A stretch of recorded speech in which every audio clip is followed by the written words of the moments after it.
At this moment, as the tale unfolds, Prince Harry has returned to the United Kingdom. This visit is not some gentle attempt to mend old wounds. It is not a path toward reconciliation. Instead, it represents a person who previously destroyed every connection he had made, now rushing hurriedly back over those same ruined paths. Consider that carefully. This is the very same Harry who appeared on television interviews and charged his relatives with harsh treatment. He is the individual who secured lucrative contracts worth millions to describe the flaws in the monarchy's framework. He is the one who stepped away from the security provided by the royals, from their tradition of discretion, and from their authority, declaring that he had no use for any of those elements, at least not until the present situation arose. Individuals do not go back to locations they have openly despised unless serious troubles have emerged. They do not hurry toward organizations they have labeled as harmful unless those same organizations possess the strength required to shield them effectively. His return had nothing to do with seeking pardon. It was unrelated to maintaining dignity. Rather, it stemmed from sheer alarm. The challenges confronting Harry cannot be smoothed over by a public relations expert based in California. They cannot be dismissed during an appearance on a podcast episode, and they certainly cannot vanish simply because of a polished media release. When a person who once vocally refused to remain quiet now actively pursues that quiet once more, it signals a deep fear of what might surface once discussions resume, and those discussions have indeed started already. The source of that anxiety originates far away, within the confines of a correctional facility in Florida. Ghislaine Maxwell is currently carrying out a 20-year sentence imposed by federal authorities. Her network of high society contacts has vanished completely. Her ability to sway others has disappeared. Her destiny is sealed behind walls of concrete and barbed wire. That precise situation is what renders her particularly threatening now. Here is a straightforward reality. Individuals tend to remain silent as long as keeping quiet continues to serve their interests, as long as they retain allies, as long as they hold some form of advantage, as long as they cling to any optimism. Maxwell possesses none of those things anymore. Based on the account driving this narrative, she has begun to speak openly, not through subtle suggestions or indirect allusions, but by naming specific individuals, actual identities of those who circulated in the exclusive circles she once managed together with Jeffrey Epstein. When a figure of her caliber chooses to reveal information, the consequences do not start spreading through online platforms. They commence with discreet telephone conversations, urgent gatherings, airplane tickets reserved without fanfare, and rapid choices made in private. Legal statements show no regard for personal images carefully cultivated over years. They pay no attention to carefully constructed narratives. Once certain details are shared in confidential settings, they rarely remain contained there for extended periods. In the midst of those exchanges, one particular name reportedly created waves significant enough to travel across the distance to Montecito. That development transformed the issue from mere speculation into a matter of pure endurance. To grasp the importance of those names, it is essential to comprehend the actual operations of Jeffrey Epstein's circle. Epstein did not merely possess wealth, and Maxwell was far more than a mere participant in high society. She functioned as a key controller of entry. She recognized which individuals fit into specific gatherings, who received invitations, and who remained out of sight. She was aware of the locations where influential men unwound, the ways they navigated social scenes, and the placements of certain people around them. This environment differed greatly from the flashy events of Hollywood with their public appearances.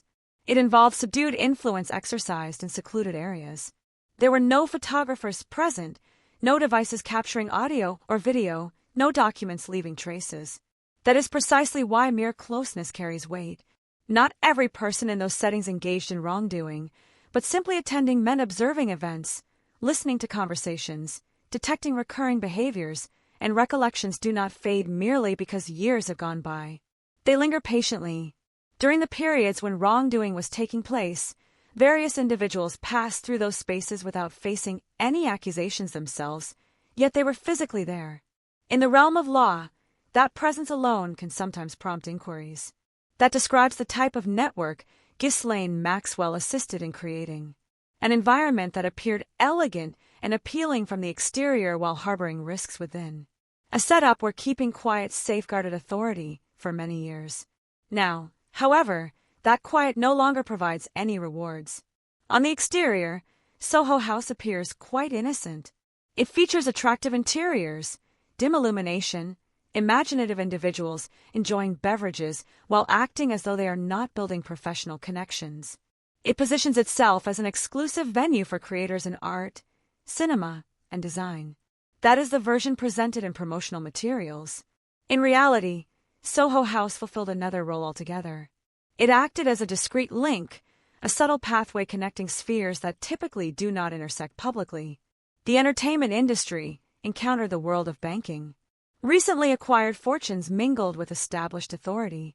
Those who craved public notice encountered others who shunned it entirely. Deals were not proclaimed in these spaces. Instead, mutual understandings formed there. Events held for new locations were not haphazard gatherings. They were meticulously planned settings intended to buzz with vitality precisely when important attendees showed up. The appropriate atmosphere, the suitable attendees, the ideal individuals present. True sway does not develop during highly visible occasions. It emerges in enclosed areas where no documentation occurs. Once that perspective takes hold, Soho House reveals itself not simply as a venue for social enjoyment, but as a foundational element, a location where opportunities for entry were molded without notice and where attendance signified not celebrity status, but practical value.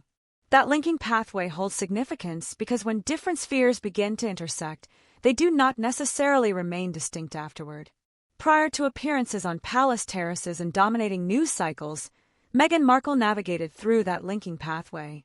The account suggests that she traveled abroad for the launches of new Soho House branches, among them a prominent event in Istanbul during 2015. She did not serve as the main attraction. She was not the primary reason people attended. Instead, she fulfilled a more subdued function, often referred to by those in the know as providing social enhancement. That term might seem dismissive, yet it is not meant that way. Providing social enhancement serves a clear purpose. It involves occupying places at tables, facilitating smooth interactions, and ensuring the space feels vibrant prior to the arrival of truly influential figures. Such a position avoids drawing major attention, but it grants entry to exclusive settings. What drew notice was not merely her attendance. It was the pattern of living connected to it. Trips across borders, high-end places to stay, ongoing travel, not limited to one or two occasions, but occurring regularly. At that point in time, her role was that of a secondary performer in a series aired on cable networks. It provided a decent living without doubt, but maintaining a lifestyle of constant elite travel, that typically does not align with such income levels. Nobody directly pointed fingers at her for improper actions. Doing so would have been out of place in those groups. Rather, observers engaged in a far more subtle behavior. They took mental notes. The nature of recollection works in a particular way. It does not insist on immediate explanations. In those earlier days, co-workers refrained from spreading talk. They avoided quiet comments. They did not challenge anyone directly. They just stored the observations away. When aspects of a situation fail to align perfectly, the mind does not react with urgency. It bides its time. Recollections possess great patience. Much later, when the individual in question appears next to a member of the royal family, bearing an official title and greeting crowds from historic balconies, those stored observations gain new meaning. With that added framework, previous notes do not simply evaporate. They take on different significance. This marks the point where the narrative takes a turn. Because when royal status becomes involved, earlier histories are not wiped clean. They are handled with care. Individuals who previously kept their thoughts private begin mentally reviewing spaces they shared, journeys they learned about, links they accepted without scrutiny back then. This occurs not due to envy, not because of ill will, but through straightforward reasoning. These were not fabricated stories created afterward. They were understated facts that awaited the appropriate time to carry weight. When that time finally came, the inquiries did not require vocal expression to carry substantial impact. At that stage, those recollections shifted from being mildly intriguing to holding direct importance. It might seem tempting at this juncture to view this account as entirely exceptional. In reality, it follows a known pattern. Members of royal households have navigated awkward histories previously, and their approach does not involve acting as if those histories never happened. Instead, they address them through discreet handling. Consider the case of Princess Sofia. Prior to her union with a member of Swedish royalty, records show she participated in glamour photography and high-level social events, with reported closeness to settings connected to Epstein as far back as 2005. After entering the royal fold, those earlier chapters did not vanish. Public conversation about them simply ceased. Another example involves Mette-Marit of Norway, who in 2019 issued a public statement expressing regret for continuing a connection with Jeffrey Epstein, describing it as an error in judgment. The statement was made, the matter was considered resolved, and the royal structure continued forward. This approach has less to do with feelings of disgrace and more to do with established practices. Institutions tied to royalty incorporate past events. They control their spread. They place layers of tradition, responsibility, and quiet over them. When royal involvement is part of the equation, the priority shifts away from full disclosure. It centers on maintaining steadiness. Recognizing this recurring approach makes Meghan's situation seem less like an outlier. It begins to resemble other managed cases, not as something shocking, but as a calculated process. The turning point arrived when the situation evolved from mild interest into a far graver concern. In the course of the legal action filed by Virginia Giuffre, whose accounts ultimately dismantled Prince Andrew's role in public life, Meghan Markle's name came close to being introduced in court proceedings. Importantly, not in the role of someone facing charges, but potentially as someone who could provide information. That difference carries real weight. Individuals called to testify are not alleged to have broken laws. They are seen as possible observers of events, listeners to discussions, or attendees during times that later gained legal significance. Documents tied to the case indicate 3 factors for considering her involvement. To begin with, her residence in the United States simplified matters of legal reach. Next, descriptions portrayed her as having a significant connection to Prince Andrew over a defined time frame beyond mere passing familiarity. Finally, reports placed her within Jeffrey Epstein's circle of associates during the era when harmful actions were taking place. In the end, no request came for her to appear, but the impact did not hinge on whether she testified. It arose from the reality that professionals equipped with the authority to compel statements examined her background and concluded there might be valuable insights to pursue. When that level of scrutiny occurs, casual wondering transforms into potential danger. For anyone who continues to regard this as light chatter, a glance at Prince Andrew's experience provides clarity. Andrew did not forfeit his position due to sensational articles in newspapers. His downfall stemmed from accounts given in legal settings, from declarations made with full awareness of penalties for falsehoods, because once formal questioning began, the polished image fell apart rapidly. That illustrates the true manner in which major controversies conclude. They finish not through media coverage, but through official documentation. Andrew serves as the cautionary instance that royal groups examine closely when difficulties arise. He demonstrates that discretion can offer shelter for extended periods until the moment it fails entirely. Once official proceedings commence, no amount of public relations expertise can reverse the revelations. That established example is one Prince Harry comprehends thoroughly, since when accounts begin to surface in legal contexts, they disregard personal status or family ties.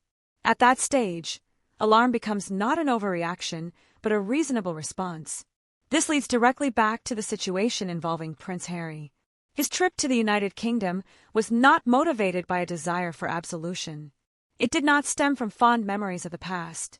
He came back because the structure surrounding the monarchy possesses the knowledge required to weather controversies that extend beyond idle talk and enter the realm of formal statements. They maintain teams of legal experts, individuals skilled at resolving issues, established procedures, and hundreds of years of practice in reducing the scale of problems rather than allowing them to grow uncontrollably. Harry chose to separate himself from every aspect of that support. He described it as unkind. He portrayed it as harmful. He critiqued it openly for the world to see. Yet now, possibly for the initial occasion, he might require its resources more urgently than at any prior time. Should Ghislaine Maxwell continue to share details, the outcome will not conclude with articles expressing viewpoints. It will progress toward inquiries posed with legal weight behind them. Among all possible inquiries, one stands out as most critical. What information did Harry possess? At what point did he become aware of it? Should he have understood details about his spouse's earlier experiences, then he played a part in keeping them shielded. Should he have remained unaware, then he entered a situation carrying substantial hazards without realizing it, hazards that now endanger all he has established. In either scenario, the carefully crafted narrative has reached its conclusion. From the start, this matter never revolved around resentment, sensational reporting, or casual speculation. It consistently concerned which individuals occupied shared spaces and the duration for which discretion was permitted to safeguard influence.